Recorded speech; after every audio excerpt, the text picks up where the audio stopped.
आज मसाला वांगा बनवण्यासाठी बारीक कट करून घेतलेलं खोबरं, कोथिंबीर आणि शेतातून आणलेली लसणाची पात, खोबरं व्यवस्थित टाकून घेतलं. थोडंसं पाणी आणि नमक टाकून वांग्याच्या फोड्या टाकून केल्या, जेणेकरून फोड्या काळ्या होऊ नयेत म्हणून. आणि तोपर्यंत मसाल्याची तयारी करूया. मीठ, हळद, गरम मसाला, किचन मसाला, धनिया पावडर, लाल तिखट आणि इकडं कोथिंबीर बारीक केलेली, खोबरं, शेंगदाण्याचा कूट. आता व्यवस्थित सर्व मसाले टाकून घेऊया आणि थोडं थोडं पाणी ओतून व्यवस्थित हलवून घेऊया, एकजीव करूया. आणि वांग्याच्या फोडे केले आहेत, त्याच्यामध्ये आता आपण मसाला बनवलेला मसाला आता तो व्यवस्थित भरून घेऊया.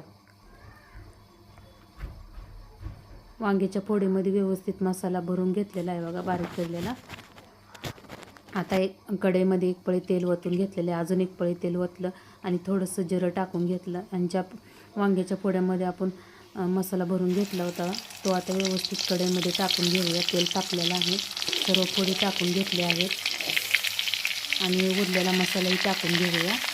आणि थोडंसं पाणी ओतूया शिजण्यासाठी आणि झाकून ठेवूया.